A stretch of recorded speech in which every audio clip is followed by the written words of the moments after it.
नमस्कार, खबरों की खबर में आपका स्वागत है। कांग्रेस की सियासत बदलती नजर आ रही है। उसके नेता कंफ्यूज हो रहे हैं कि आखिर किस दिशा में जाएं। इस बीच कांग्रेस को एक बहुत पुरानी बात याद आ गई है और वो है भगत सिंह। ऐसे व्यक्तित्व जिनके बारे में बच्चा बच्चा जानता है।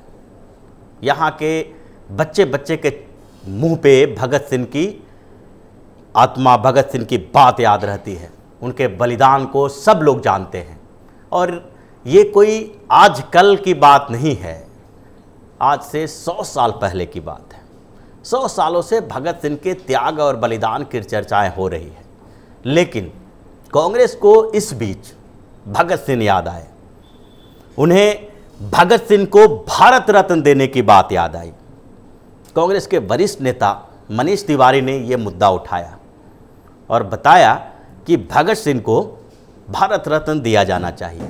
इसके लिए उन्होंने प्रधानमंत्री नरेंद्र मोदी के पास एक चिट्ठी लिखी है और चिट्ठी लिखकर ये मांग उठाई है कि भगत सिंह, राजगुरु और सुखदेव तीनों लोगों को भारत रत्न दिया जाना चाहिए और इसके साथ साथ इन तीनों लोगों को शहीद का दर्जा दिया जाना चाहिए। आधिकारिक रूप से भगत सिंह को शहीद आजम का दर्जा देने की ज़रूरत है और ये समय आ गया है कि भगत सिंह को ये उपाधि दी जाए और उन्हें भारत रत्न से नवाजा जाए। कांग्रेस ये बात कह रही है। कांग्रेस के एक वरिष्ठ नेता आज ये मुद्दा उठा रहे हैं कि भगत सिंह को भारत रत्न दिया जाना चाहिए। ये बहुत ही हास्यास्पद बात है, क्योंकि जिस पार्टी ने आज़ादी के बाद सबसे ज़्यादा समय तक शासन किया है, 1947 के बाद से लगातार इसी पार्टी की सरकार रही है।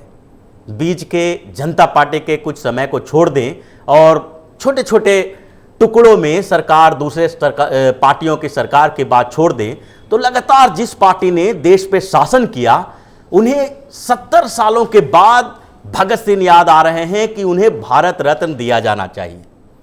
अगर कांग्रेस को ये बात याद आ गई है या पहले से भी उसके जहन में ये बात थी कि भगत सिंह जैसे व्यक्तित्व को भारत रत्न दिया जाना चाहिए, तो पिछले 70 सालों से उसे किसने रोक रखा था?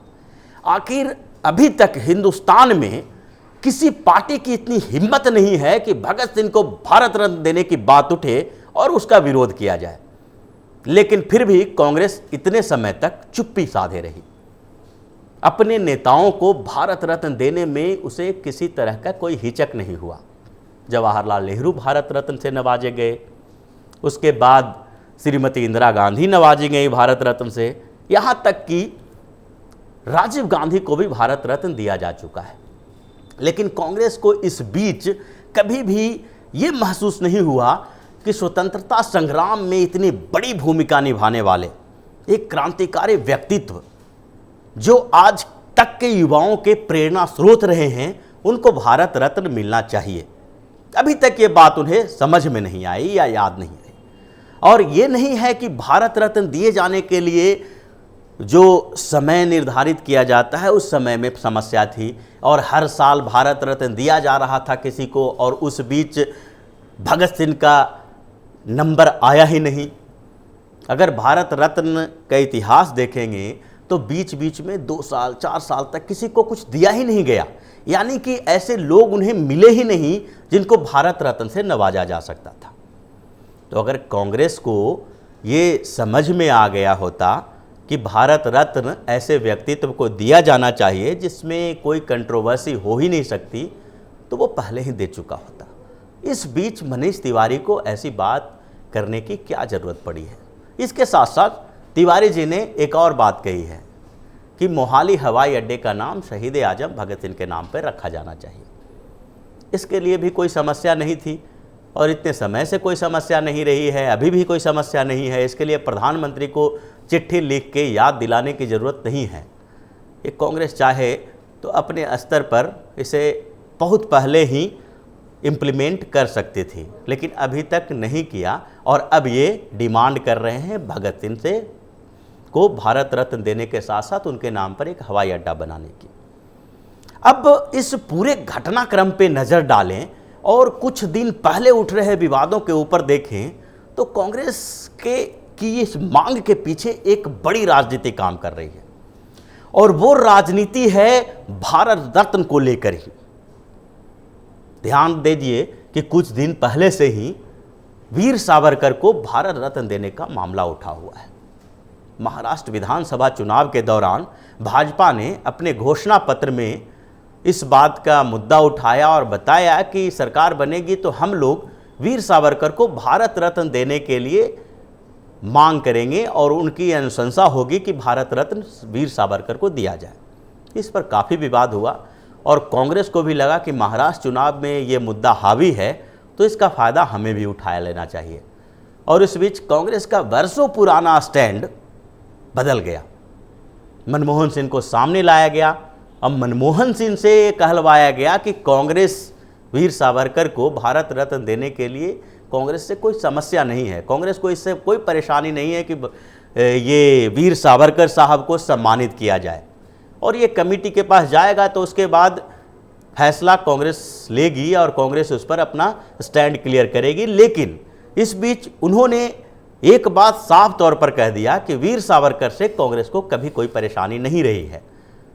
इंदिरा गांधी ने भी वीर सावरकर की याद में डाक टिकट जारी किया था, यानी कि कांग्रेस वीर सावरकर से नहीं, उनकी उस विचारधारा से का विरोध करती है जो हिंदुत्ववादी विचारधारा है। और व्यक्ति बिना विचारधारा का हो कैसे सकता है?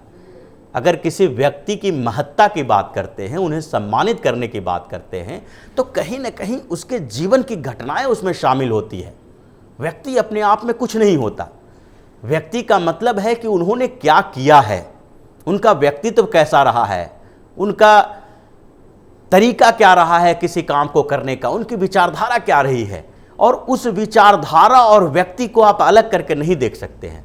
तो उस समय महाराष्ट्र विधानसभा चुनाव के समय कांग्रेस ने एक ऐसी बात कह दी कि जिससे कि उन्हें सावरकर के समर्थन में भी मिल जाए, और उसके बाद उनका जो वर्षों पुराना एजेंडा है, वर्षों पुराना स्टैंड है संघ, आरएसएस और हिंदूवादी संगठन, उसके साथ साथ वीर सावरकर के प्रति, वो भी पूरी तरह से नकारा न जाए।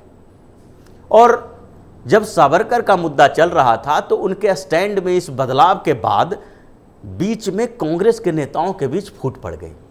कांग्रेस के कुछ नेता इसके विरोध में थे, कुछ इसके समर्थन में, और इस समर्थन विरोध के बीच कांग्रेस को लगा कि ऐसा एक और मुद्दा उठाया जाना चाहिए ताकि वीर सावरकर का यह मुद्दा दब जाए, और ऐसे व्यक्तित्व के बारे में बोला जाना चाहिए जिससे कि कोई कंट्रोवर्सी न हो, और किसी न किसी तरह सरकार अगर उनको आगे बढ़ाने की बात नहीं करती है तो फिर सरकार को किसी न किसी तरह से फंसाया जा सकता है।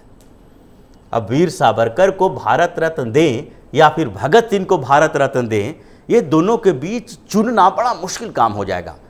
और अगर सरकार वीर सावरकर को आगे बढ़ाती है और भगत सिंह को भारत रत्न नहीं दिया जाता है तो कांग्रेस इस मुद्दे को उठा सकती है कि हमने तो भारत रत्न के लिए शहीद आजम भगत सिंह का नाम सुझाया था, और भगत सिंह जैसे व्यक्तित्व को नहीं दिया गया और वीर सावरकर को दे दिया गया।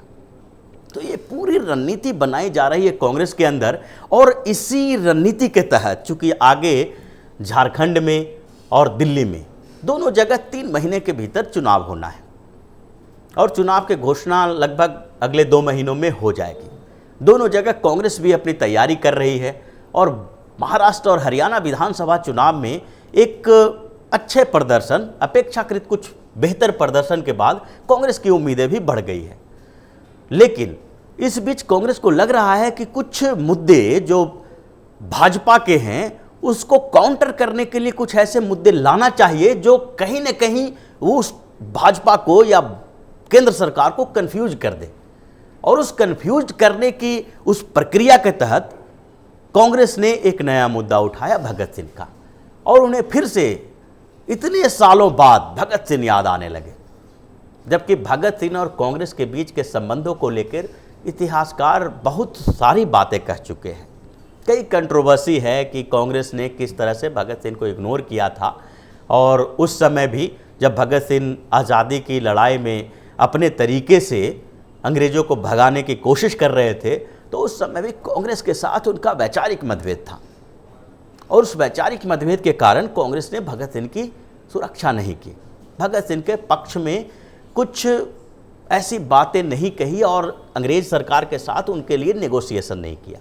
ये कंट्रोवर्सी रही है और इसमें सच्चाई नज़रिए का हो सकता है, अलग अलग नज़रिए हैं इसमें, इतिहासकारों का अलग अलग विचार है, लेकिन इस बीच जो कांग्रेस ने किया है उसका सिर्फ और सिर्फ एक ही विचार, एक ही एजेंडा है और वो एजेंडा है एक कन्फ्यूजन की स्थिति पैदा करना।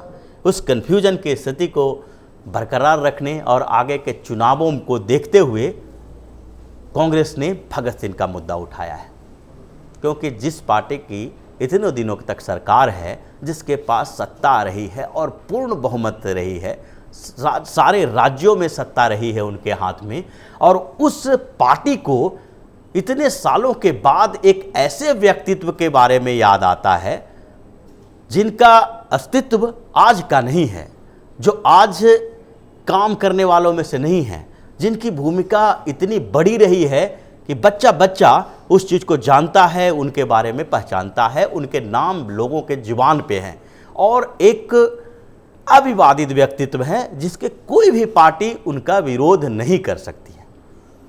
तो इस समय इसी के कारण कांग्रेस ने ऐसा मुद्दा उठाया और भगत सिंह उनको याद आने लगे, जिनको हमेशा इग्नोर करता रहा वो आज याद आने लगे। तो इसी तरह की खबरों के साथ फिर से हाजिर होंगे, तब तक के लिए बने रहिए ओपिनियन पोस्ट इंटरनेट टीवी के साथ और हमें सहयोग देते रहिए ताकि हम इस तरह की खबरें आपके सामने पेश करते रहें। धन्यवाद। अगर आपको हमारा वीडियो पसंद आया हो तो इसे लाइक करें, हमारे चैनल को सब्सक्राइब करें और हाँ, बेल आइकन दबाना ना भूलें ताकि आप तक हमारे वीडियो की नोटिफिकेशन पहुंचती रहे। आप अपना सुझाव हमें कमेंट बॉक्स में दे सकते हैं। हमारे साथ जुड़ने के लिए शुक्रिया।